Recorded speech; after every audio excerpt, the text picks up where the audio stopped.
the photographic icon of her age, Diana, Princess of Wales, was unique, a phenomenon created by press, public, palace, and the princess herself. One woman's work tells the story of an extraordinary life lived in the spotlight. Jayne Fincher photographed Diana for 17 years. You feel like you know every inch of her. I mean, I've stood and stared at her ears and her fingers and her feet and her ankles for so many hours. She was such a good actress and played out the role in front of the camera so much that you felt you knew all of it, but in fact you didn't. The relationship between Diana and the photographers ended in disaster. I've always thought to myself, maybe one day someone's going to get hurt, someone's going to get injured or knocked over, or something's going to happen, but I always thought it would be a photographer. I'd never ever imagined it to be her.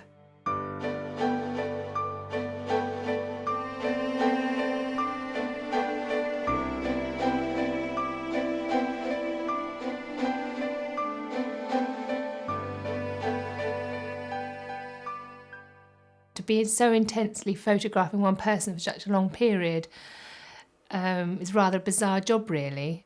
It was 7 days a week, 24 hours a day, and it ruled your life. It's a bit of an obsession, really, I suppose. I mean, you always had like a groupie. You have to be so intense about the subject to do it because it was so time-consuming. Every public appearance by Diana, Princess of Wales, was captured for posterity. Over the years, press and the princess developed a close and informal relationship. Diana instinctively knew the power of the media. She found opportunities to strike up unique relationships with these, the people she saw every day of her working life. People say there was such a terrible relationship between her and photographers, and it's not true. The regular people that she worked with well over the years, there was great respect, and we really did like her, and we had a lot of fun with her. Jayne was the only female photographer on the circuit. Behind the scenes and on camera, she developed a particular rapport with Diana. The look she gave the men was sort of flirty, sexy. With me, I think it was more of a natural, more female-to-female look. Jayne has more than 20,000 images of the princess, on the job and in private, on good days and bad. Some pictures reveal the unspoken truth. Some mask the reality. Brings back lots of memories for me, that doorway and those arches. First time I photographed her was the Ritz Hotel in London in November 1980. She arrived for Princess Margaret's 50th birthday party where she was a guest. I was standing with a group of photographers by the door. We were just waiting for the main royals to arrive. And this girl came up behind us and just sort of said, excuse me, very shy, sort of timid girl. And we all sort of parted the way. And then she walked in the door. And as she went in, one of the Fleet Street photographers said, I'm sure that looks like this woman, this Diana Spencer. They keep saying is Prince Charles's girlfriend. So I waited for hours and hours the early morning. And it was freezing cold out here, really windy, coldy night. And she came out huddled in this great big green woolly coat. She went bright red with embarrassment. And I took the first picture about here. That was my first frame ever of her. I think I only took 2 pictures. It all happened so quickly. And I never thought that would be the first 2 of all those thousands and thousands. For Jayne, there was something intriguing about Lady Diana Spencer. The other girlfriends that we'd photographed him with would always sort of turn up at polo and sit there, and it was quite public. But suddenly this one, everybody went very quiet about her. The secrecy was there and the mystique started. So everybody instantly thought, well, if there's all this hush-hush about her, no one will make comment, it must be the one. It became a big news story and everybody was camping down by her flat at Cohen Court trying to get pictures of her. She was everything the photographers liked. She looked so good and she was young and pretty from the right background, and sort of all the bits fitted into the puzzle. The media laid siege to Diana's apartment in West London. I used to come up really early every morning along here and got to know the area very well, so I was always here at the crack of dawn. Well, we used to just sort of stand on the pavement here and stare up at those windows in the hope of a glimpse from her or a photograph or if she was going to wind the window up and lean out or something, but she never did. I think the first few weeks she giggled her way through it and was having lots of jokes with the photographers, and there was a nice rapport. After a couple of weeks, I think we all got a bit tired of it, and I think the pressure was building up behind the scenes too, and I think she started to get fed up with it. And the famous Diana head down started. How well are you coping with all the press attention? Well, as you can see, you can tell. Are you bearing up with it quite well, though? Because it must be quite a strain with all of us after you. Well, it is, naturally. If it was today and I had to go up and stand outside somebody's flat and chase them around London, I wouldn't do it. Technically, you could say, yes, it was paparazzi, but I think it wasn't paparazzi in the same way you look at it now. Everybody was well behaved, and it was just a completely different era of photographers. 19-year-old Diana worked as a nanny and nursery school assistant. Photographers followed her to work every day. To keep them at bay, Diana learnt to strike deals over pictures. She was taking a child for a walk in Eaton Square, a little boy she used to look after, and she came out and there was quite a few photographers there. So she came to a very quick deal with us. She said, I'll go for a walk, you lot wait here.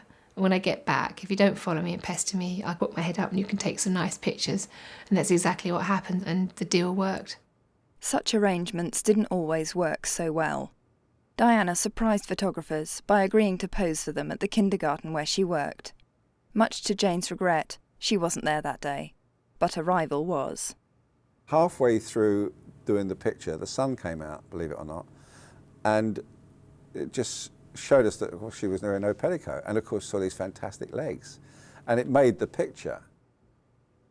On her first official outing, 2 weeks after the engagement was announced, Diana made the mistake again of bearing a bit too much flesh. Her slip-up was front-page news. I think that both of those occasions taught her really quite hard lessons, and ones that she never really forgot. To be really careful about what you're wearing in front of the camera. Newly engaged and still only 19, Lady Diana Spencer was just getting used to being the focus of attention. At 23, Jayne Fincher was also getting to grips with her role on the other side of the camera. She'd started working for her father, a well-known photographer who ran his own picture agency. It was a new beginning for the royals in more ways than one. The photographs were becoming human, and when she got down and kissed small children and touched their hands, it was a different sort of... and everybody said, did you get that? It was something come to life with the pictures. In July 1981, Britain was in the grip of an economic recession. A royal wedding was a welcome relief, and Jayne was in London to photograph it. There was a wonderful atmosphere. There were so many visitors and everybody was waving flags and, the camping on the streets waiting for their spot on the wedding day. I think my father said that the last time he'd seen such big crowds was Churchill's funeral, something like this. You felt like it was so historic. London was a complete standstill. It seemed like the whole world had stopped. Every big lens, long lens, had been hired from every camera shop. All over Europe they've been hired and brought in. Blokes were coming in from America. The build-up to the wedding was, a bit of a nightmare, really, because everybody was like, you can imagine there was weeks of arguing with the media about who was going to be in which position. For the big day, it was up to each photographer to secure their own spot. Jayne negotiated with the city authorities for a position outside St Paul's Cathedral. It's strange coming back here, really, because it all looks so dull, really, compared to the day. It's like a sort of film set that all the action stopped.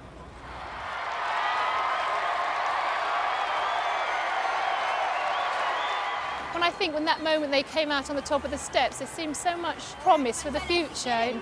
We all had so many expectations of this fairy tale prince and princess coming out, and to come back now and, to sort of know what happened, you feel really sad. But the royal wedding was the stuff of fairy tales, and Jayne found it very easy to provide the pictures to tell the story. The couple went on a honeymoon cruise, and then to Balmoral, where they posed for photographers. It was very romantic pictures, kissing hands and walking through the heather. She was quite full of herself. It was quite surprising how confident she was that day. The confidence at Balmoral was short-lived. Shy Di, as the press dubbed her, normally had the photographers scrambling for a full-face shot. This particular occasion, I was on the Westminster Bridge and she was on the pier below waiting for the arrival of Queen Beatrix. And she wouldn't put her head up and I couldn't even see her face. And then suddenly a photographer next to me dropped his lens off the bridge and it fell into the water next to her. And she looked up, started to giggle her head off, right down into my lens. And I thought, oh, wonderful, cover, cover, cover. The demand for pictures changed with each development in Diana's life story. When the announcement came that she was pregnant, the next shot everybody wanted was of the princess in maternity wear. Diana obliged. The day before we knew that she was pregnant, she went to an event in London and she looked really thin and pale. No way did she look pregnant whatsoever. There's no guessing there, other than the fact that she fell asleep that night in public. And then a few days later, she came to a lunch and she had this huge coat on that looked like a sort of maternity coat you would wear when you were about 6 months pregnant. We loved it because she looked, like a mother-to-be. Diana enjoyed projecting the image of expectant mother. Previous generations of royal ladies had retired from public life during their pregnancies. Not Diana. It just fueled everything. Everything was getting more and more exciting, more and more interest, more and more demand. After the intense build-up to the royal birth, the most important shot of all was the one Jayne missed. The royal couple with their new baby and heir to the throne. Another photographer who worked for Jayne's father was there instead. It makes me feel a bit sick still when I see this, and I can't really believe that I never actually got back to take a picture myself. It was a very historic picture, and I think the worst thing I ever missed, really. Don't talk to me about that day, because I was thinking of hiring a helicopter for me to get her there in time.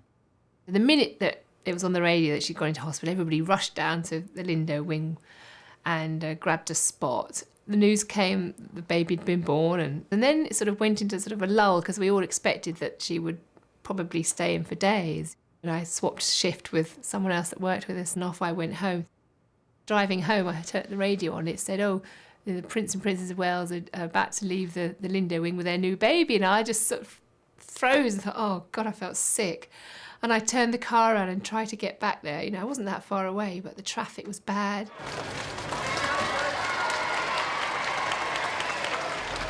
We're stuck in traffic again, aren't we? How are you feeling?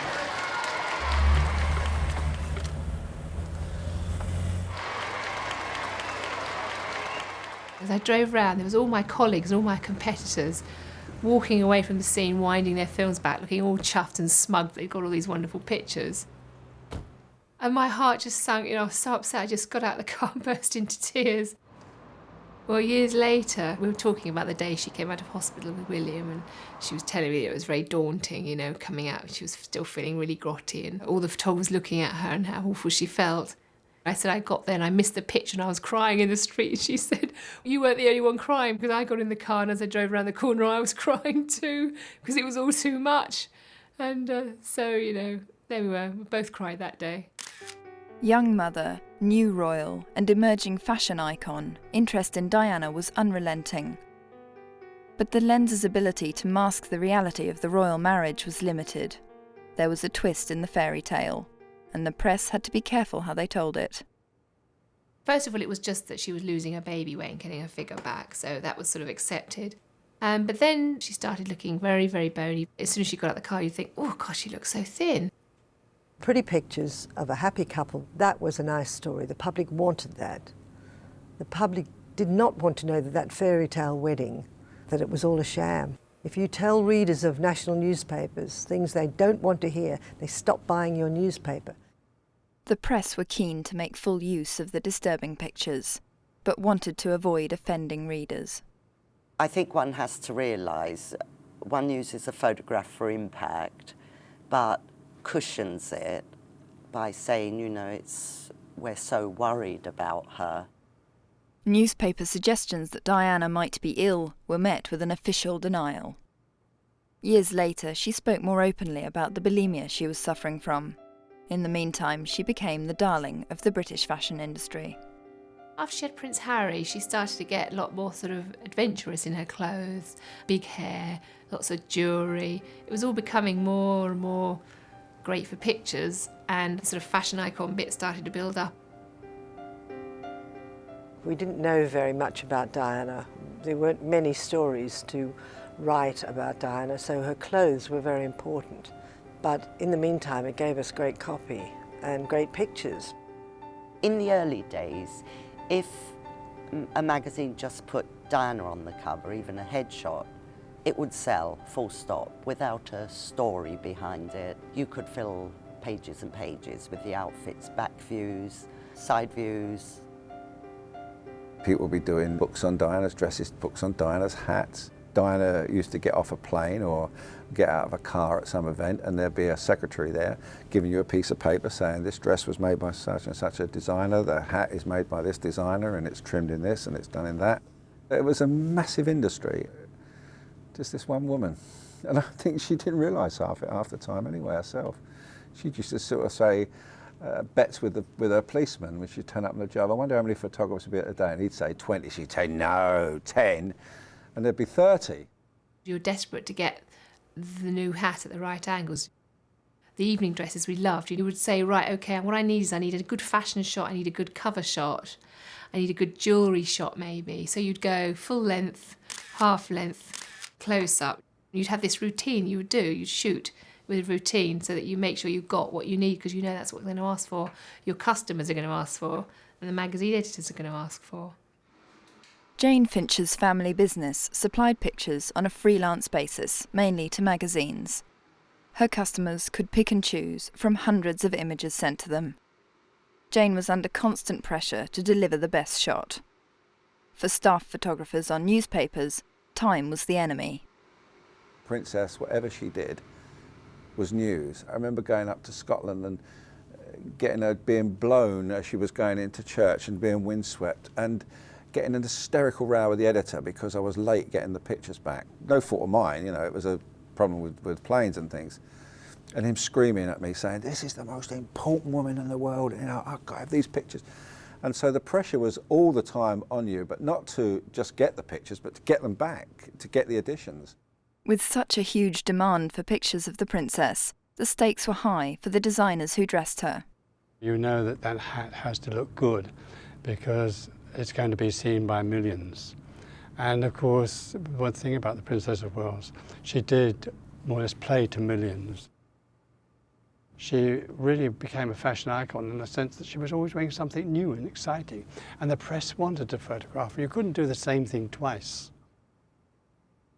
But the world's most famous cover girl wasn't quite perfect. There was a lot of stories at one point in the papers about has Diana had a nose job. And I said at the time, you know, if she has, you should ask for her money back, because her nose could be quite difficult. If she turned slightly, her nose could look quite large at times, particularly when she was going through the sort of thinner periods of her life. Diana learnt to show herself off to the best advantage. Every aspect of her appearance was under scrutiny, from her changing hairstyles to the detail in her outfits. Every time she went to a country, she'd obviously think in advance about something she could wear that would sort of honour or have a theme to the country she was visiting.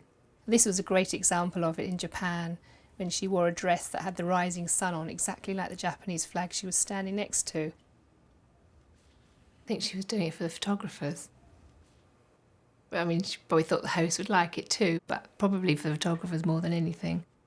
It was guaranteed to be on the front page the next day. The type of publicity Diana generated wasn't always what the royal family wanted. It became such a big problem for Prince Charles that he stopped us getting information about the clothes. And the pretext was that he was looking after her image and he wanted her to be more serious. But I think the truth was actually that he just didn't like all this attention paid to her. He thought it was frivolous, and it upstaged him. But her clothes and the interest they provoked were becoming very useful to Diana. On one occasion we were talking about her forthcoming French trip that was going to be very high profile, And she said, oh, the trouble is I can't speak French. I'm really thick, I can't speak French. But she said, but I've decided what I'll do instead, and they won't notice, is I'll dress from head to toe in Chanel when I step off the plane, and no one will notice that I don't understand or speak the language because they'll all be looking at what I'm wearing. And she did. She stepped off the plane and there it was, head to toe in Chanel. The French loved it. They were raving about it, and nobody commented about her not speaking French. During the so-called War of the Walesers, fashion was Diana's weapon, and this picture, in a dress designed by Christina Stambolian, one of her greatest victories. But when she bought the dress, 3 years before she would wear it in public, she was nervous about it. She loved the idea, I knew it. She liked to think of herself wearing that dress. That's why she was laughing quite a lot and giggling, but at the same time, she knew she wasn't going to be able to because of the family she was coming from. In 1994, Charles admitted his adultery with Camilla Parker Bowles on national television. Diana's fears of royal disapproval went out of the window. We'd never seen her in a dress like that before, not that daring or that short. It was amazing, to see her in so many photographs. Every newspaper had Diana on the front. There's no doubt about it. She definitely used her clothes as a tool to portray a visual image or mood or a particular time of her life. And just by dressing in something, she could do that quite easily without having to say a word. So it's quite a powerful tool, really, when you think about it. The Princess of Wales was the bread and butter of Jayne Fincher's family business. People think that you made fortunes out of it, and everybody that took a picture of Diana would be a millionaire, and that's not true because you spent vast amounts following her around the world, and it was very expensive, so you weren't always making masses of money, but obviously it was a good living and it kept us all in a job. Professional pride as much as money drove the photographers to be fiercely competitive. Diana couldn't fail to notice their daily antics. As much as we spent our lives looking at her for 17 years, she spent her life looking at us. So, we were a great source of entertainment, watching us all tripping over and pushing each other and all vying for a spot of land with our ladder. If you stood back and watched it, it's a very funny scene. And she would often be in hysterics watching us. On trips abroad with Diana, the traditional distance between press and royalty was broken down. Diana threw cocktail parties, at which she got to know her press entourage. I suppose being, limited on the female company, she could always come and get the female gossip from me. You talk about anything from pop stars to film premieres she'd been to recently, and what did she think about this handsome film star she'd met, and clothes and the country she's visiting, what did she think about the food she was eating, literally anything. It'd be so casual. On as well as off duty, Jayne was sometimes treated differently as a woman, especially on visits to parts of the world like the Gulf states. To sort of have a woman doing my role was quite unusual. They were quite interested to see me working with all the men, but they weren't quite sure how to handle me, particularly when it came to a push and shove. At a particular event where Diana was being presented with an Arab robe and it was going to be a very good picture, and they were pushing all the photographers back and they were in the wrong angle, and I sort of slipped out and moved around the side, and the security men didn't stop me or do anything. They just sort of, well, she's a lady, so let her go. To beat the competition, it paid to keep up with the latest technology. Jayne was the first to try out autofocus lenses in Canada in 1991, when Diana was reunited with her sons aboard the royal yacht. The result was a photographic scoop, and Diana's favourite shot, which she had framed in her dressing room at Kensington Palace. To follow it with a normal camera with a lens was very difficult because she moved quite quickly and the light wasn't good, and it was everything technically was against you. This autofocus just loved it. It just locked on her and followed her all the way along, and boom, that one shot. She had spotted the photographers, no doubt about that, and she had her arms outraised as she rushed along the deck. That went round the world, that photograph. And of course, 2 seconds later, Prince Charles got there and hugged his boys, but nobody ever saw those pictures. Nobody cared. Diana was always the story, always, always. I remember doing some nice pictures at a polo match with Charles and Harry once, and they were lovely pictures, very sweet, very tender, but no one ever used them. They weren't so interested in it because it was him. In the Prince's official 40th birthday portraits, He was pictured as the loving father at the centre of a happy family. Jayne was invited to spend a morning at the family's country home, Highgrove House, taking the pictures. The strange thing was, it's supposed to be at the point when everything had gone wrong in their lives and their marriage was over, but, and I can never get over this, that they just seemed really together. There was no jibing each other, there was a lot of laughter, a lot of contact. It didn't seem like they were acting or on just sort of giving me a performance. But the couple were living separate lives. Charles had long since returned to his old love, Camilla Parker Bowles, and Diana had been having a passionate affair with James Hewitt for nearly 2 years. A few people had an idea of the desperate state the royal marriage was in.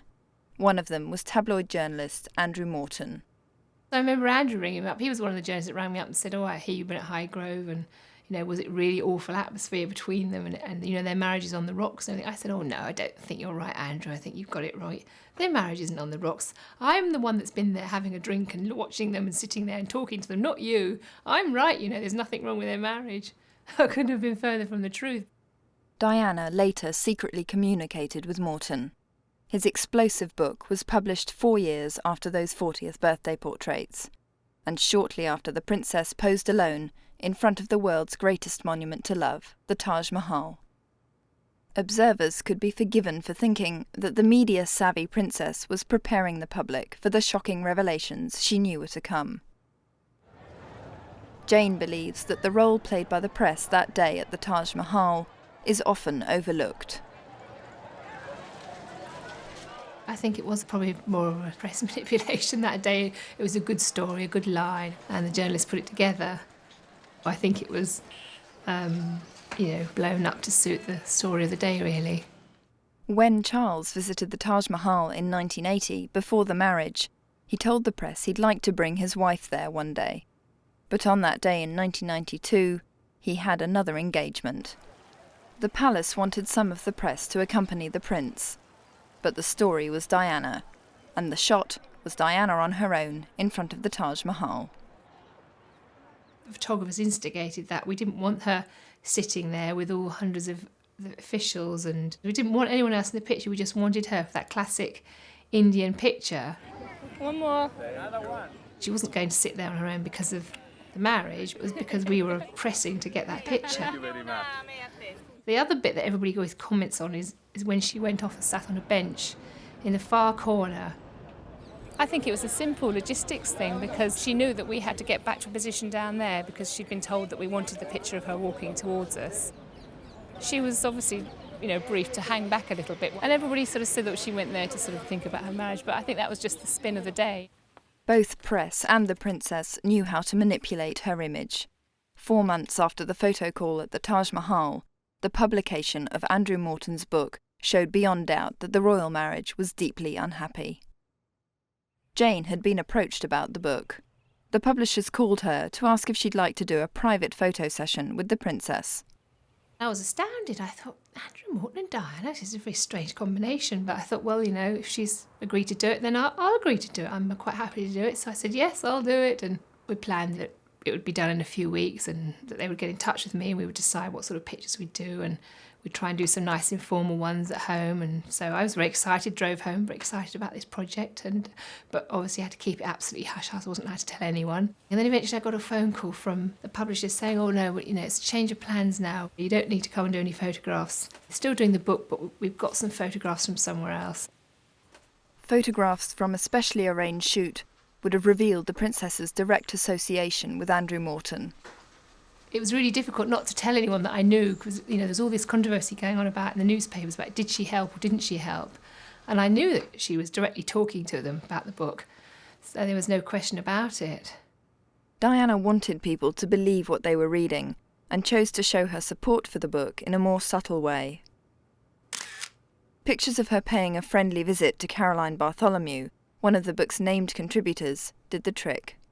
The photographer who took this picture had been tipped off as to when and where the crucial photo opportunity would take place. In the wake of the book, Jayne received more and more requests for pictures of the unhappy couple. This was a classic example of how picture editing can suit the story of the day. It was in Italy and they were very happy on that trip and the pictures were very happy. And at the time, photographs of them smiling were used widely. But then years later, when the sort of marriage had broken up and people were looking for pictures of them looking grumpy, they used this picture that came out the archive. In fact, she's actually adjusting her sunglasses. She's not being grumpy at all, but, you know, it's an example of how you can sort of choose the picture to suit the mood, really. The camera does lie. On the couple's last official tour in November 1992 to Korea, there was no shortage of shots of them looking gloomy. There was a banquet where she sort of yawned and looked as if she wanted to go to sleep, and all the time Prince Charles was doing his speech, she was looking fed up, bored, you know, totally upstaging him. She didn't want to be there, and she wanted us all to know it. A month later, the couple separated. With her position as Prince Charles's future queen compromised, Diana set out to redefine her public role. On visits to Red Cross projects in Nepal and Zimbabwe the following year, Diana was remodelling herself as a goodwill ambassador for Britain. She wanted the press to take her seriously.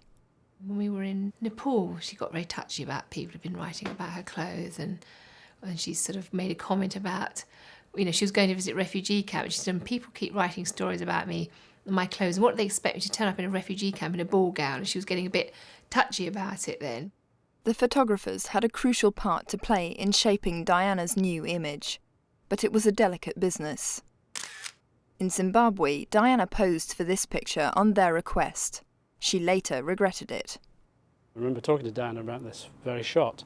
We were probably not very happy with it. I cringe now when I think about it, because it's a very negative image of, you know, the black child asking for food from the beautifully dressed white lady, and it subsequently felt very patronising. I remember saying to her, I would never ask you to do that now. And she said to me, no, and I wouldn't let you. Diana was working out how best to make her mark. To add to the impact she could make through photographs, she was beginning to speak about causes. She hired a voice coach whose first task was to write a speech on eating disorders, which her officials were nervous about. Her staff felt that she had to sort of keep her head down and work within.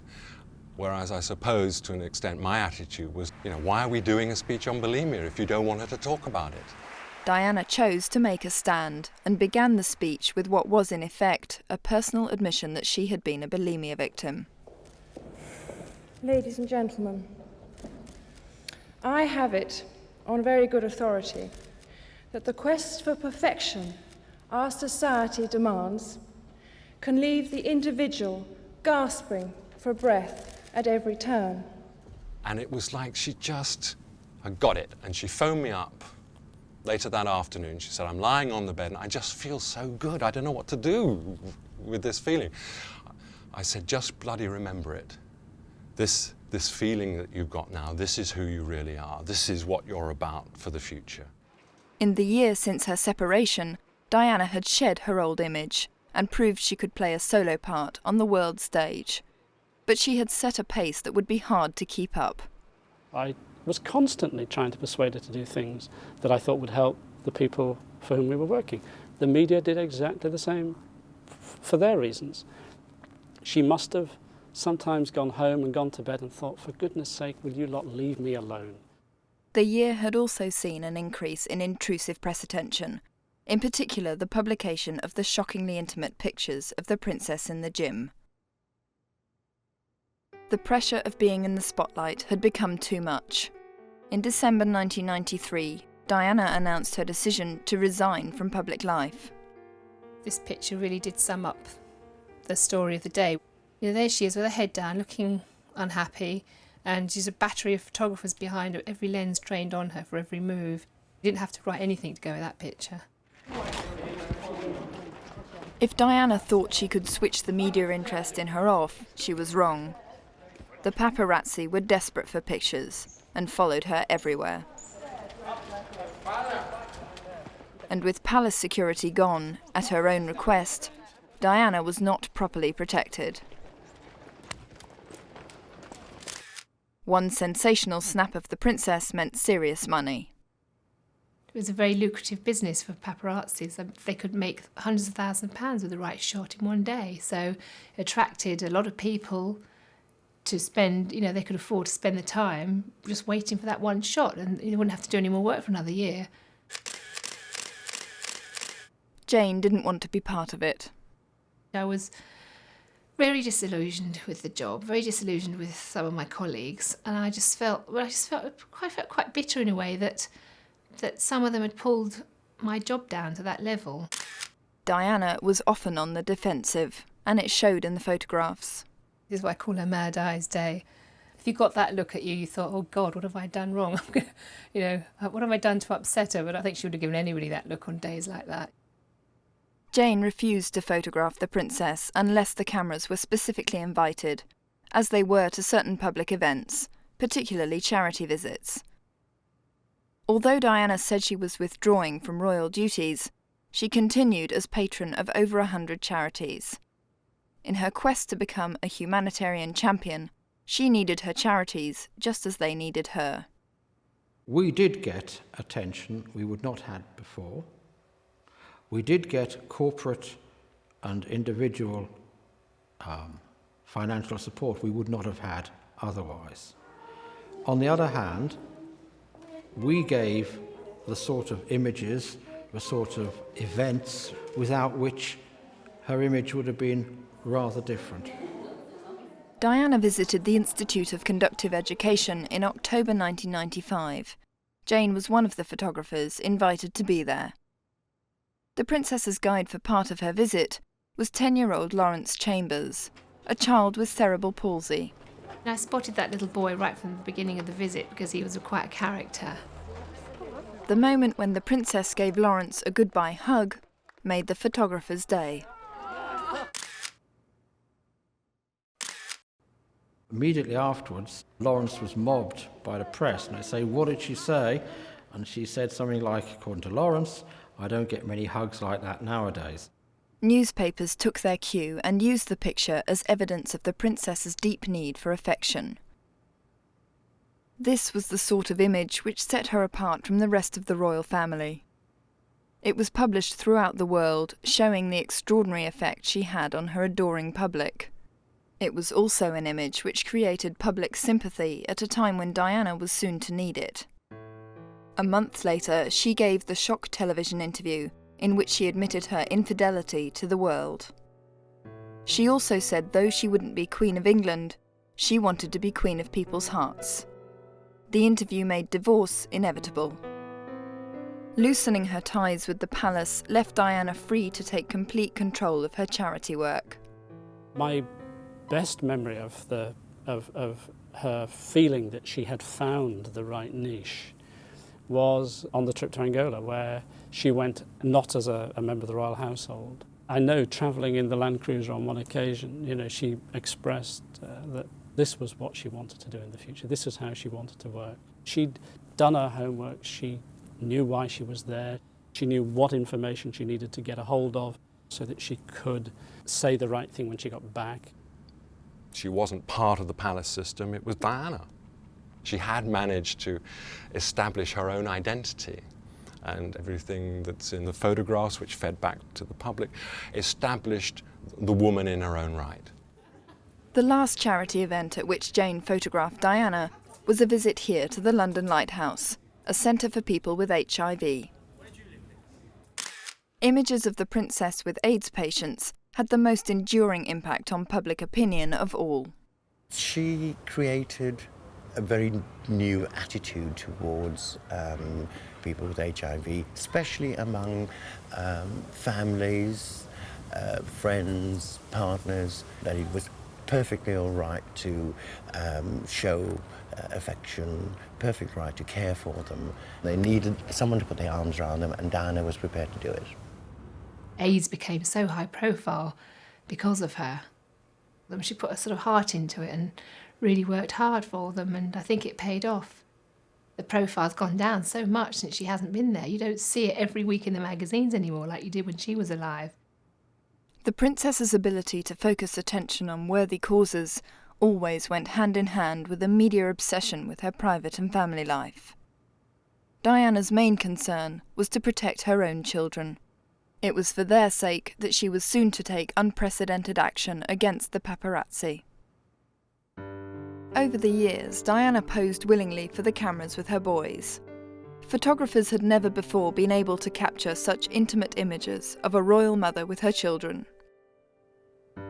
I thought she was raising the status of motherhood, which was very, denigrated in our society. And she was good copy. She provided us with great stories, and she was unlike the rest of the royal family. Whether the cameras were on her or weren't on her, she was good with the children. She was always touching them, fiddling with their hair. So that obviously always looked very good in pictures. The princes were fearless in front of the cameras at first. But the clamour for pictures became too much.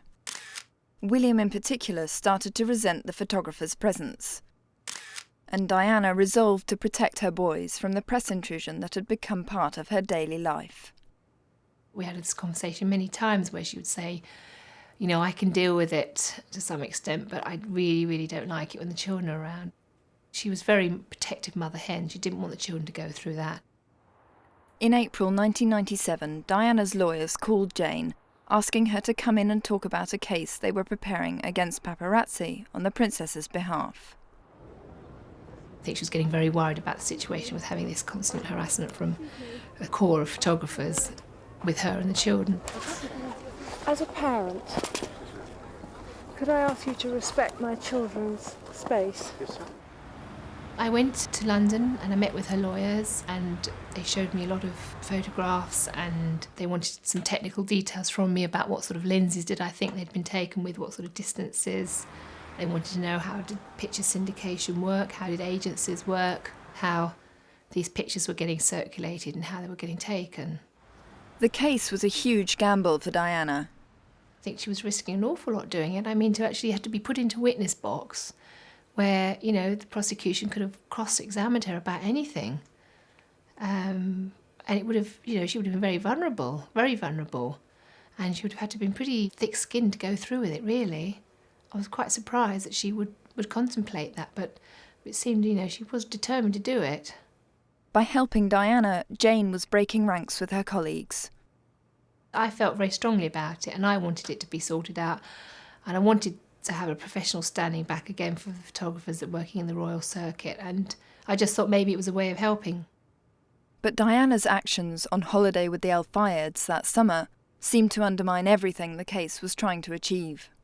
In Saint-Tropez once, I was there about 3 or 4 weeks before she died, and she came over to the press boat, the British press boat, and said, how long will we stay in? And she looked terribly upset and terribly stressed. And we were saying, we'll go if you want us to go. And she said, I didn't say I want you to go, I just want to know how long you're staying. And then she would go away, and then she did amazing things, like she'd get on the back of a jet ski and roar around with one of her sons. And you wondered what was going on. This was a lady that was sort of 1 minute asking for privacy, but instead of going into the privacy of the villa, she was doing all these amazing things which made great pictures, so I was a bit confused at sometimes. The princess didn't bother to hide her affair with Dodi Al Fayed from the cameras either. While preparing her court case against certain paparazzi, she was whipping the rest of the photographers into a frenzy. It was a dangerous game. The court case was soon to become irrelevant. On the 31st of August, the fatal car accident took place in Paris, with motorbike-mounted paparazzi in pursuit. In the week that followed, Jayne had a difficult decision to make. I didn't want to photograph the funeral. I just thought the whole photographer thing too, the uncomfortable position of being seen as a photographer at that event, and me myself, I just felt sick. I didn't want to do it. I didn't want to have another camera in front of anything to do with Diana. I didn't want to be seen as part of it. I said, we've got to cover this funeral, Jayne. It's an important occasion. We've covered her when she first came on the scene. And it is the end of a story and an end of an event, a bit of history. Jayne was persuaded to change her mind. The thing that I remember mostly is the sound. It's so noisy today, and all the aeroplanes and the cars going by and the people. And I think forevermore I'll remember that absolute hush.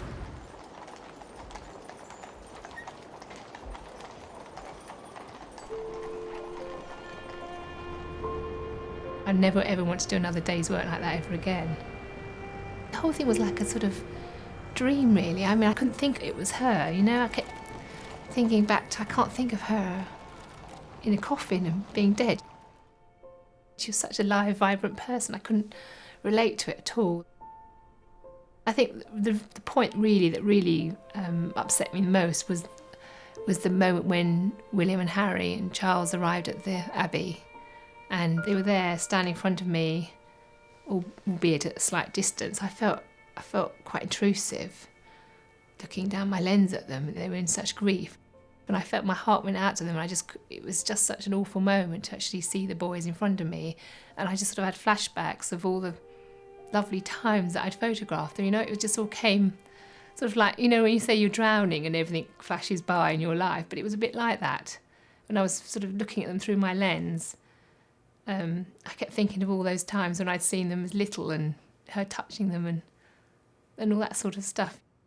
The strength of public grief shown at Diana's funeral surprised many. I was probably more prepared for the reaction. Around the world I'd seen the huge draw that she had with people. I'd seen people's reaction, completely get hysterical if she'd touched their hand or whatever. So, I think I was more prepared for those sort of scenes. But Jayne wasn't prepared for the degree of hostility she and fellow photographers faced. I remember getting up on the stand. The public was looking at me, sort of look of venom, I felt I felt like wearing a T-shirt saying, I'm not a paparazzi, I didn't upset her, I wasn't involved. Because I just I could feel the hatred from the people. I really, I think perhaps I'm exaggerating, but I really did feel it, this hostility. Diana's death transformed the media's relationship with the royal family, and for a short time with the public too. The aftermath of her death was horrendous for all the press, and to turn so viciously on us to say, you printed photographs of her with her children, that was intrusive, that was what they wanted. And the reason people thought they knew Diana personally was because Diana lived her feelings openly. And that is why they bought magazines and newspapers. She had an incredible impact on people, and that will never be forgotten. I suppose it is quite haunting, her image to me. I say her image is very vivid in my mind still. Looking back, you realise what sort of part you were playing really in her and in the history of it. It was actually quite exciting to be part of that. It's something to tell your grandchildren, isn't it, that you were part of this huge icon's life.